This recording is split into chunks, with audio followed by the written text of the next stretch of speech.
សម្រាប់ជុតទូផ្ទះបាយមួយឈុតនេះខ្ញុំបានរៀបចំជូនបងស្រីនៅខាង Wheels បើហើយសម្រាប់ជុតទូនេះដែរគឺបងស្រីគាត់ជ្រើសរើសយកប្រភេទទូ Inox 304ហើយបងប្អូនអាចមើលបានសម្រាប់ជុតទូផ្ទះបាយនៅពេលដែលយើងរៀបចំពពី Inox បែបនេះគឺបងប្អូនអត់បារម្ភថ្ងៃក្រោយរុះរើម្ដងទៀតទេដោយសារតែប្រភេទទូ Inox គឺយើងប្រើជាមួយទឹកអីគឺលេខ1ហើយប្រភេទទូផ្ទះបាយអត់មានអីជាង Inox ទេបងប្អូនចំណាយលុយតែម្ដងបងប្អូនប្រើប្រាស់បានយូរអង្វែងហើយសម្រាប់ទូនេះដែរគឺបងស្រីគាត់បានចាក់ថាសម៉ាបរួចរាល់ហើយគាត់ឲ្យខ្ញុំធ្វើទូខាងក្រោមនេះមានតែទ្វារហើយនឹងកែសម្រាប់ការប្រើប្រាស់របស់គាត់ហើយសម្រាប់ទូខាងលើគឺមានកម្ពស់រហូតដល់1ម៉ែត្រដោយសារគាត់ចង់បានឲ្យអបពីដានណាដូច្នេះបងប្អូនកុំបារម្ភទាំងបច្ចេកទេសទាំងទឹកដៃជាងគឺខ្ញុំធានាជូនបងប្អូនអាចអញ្ជើញមកមើលទីតាំងជាក់ស្ដែងក៏បានបងប្អូនអាច scroll មើលក្នុង page ខ្ញុំក៏បានរាល់ការងារដែលខ្ញុំបានរៀបចំចេញទៅជូនភ្ញៀវគឺខ្ញុំតែងតែថតសកម្មភាពជាងកំពុងដំឡើងជូនបងប្អូនមើលពីបច្ចេកទេសនៃការធ្វើដូច្នេះរៀងផ្លែកខុសគេតិចតួចគឺបងប្អូនអាចមើលជាក់ស្ដែងបានអ្វីហេតុអ្វីបានជាខ្ញុំតែងតែនិយាយថាខ្ញុំ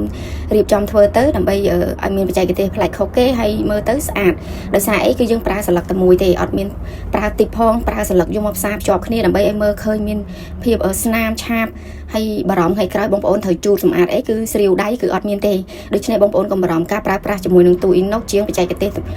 ច្បាស់លាស់គឺបងប្អូនអត់បារម្ភទេថ្ងៃក្រោយគឺប្រើដោយសុវត្ថិភាពហើយស្អាតហើយទទួលបានការងារដែលមានគុណភាពដូច្នេះតម្លៃលើសលួសតិចតួចបងប្អូនអាចមើលពីបច្ចេកទេសនៃការធ្វើរបស់ជាងព្រោះអីទឹកដៃជាងគឺសំខាន់បំផុតនៃការធ្វើទាំងអស់ហ្នឹងហើយបងប្អូនដូច្នេះអរគុណច្រើនបងប្អូនជម្រាបលាជួបគ្នានៅក្នុងវីដេអូក្រោយហេង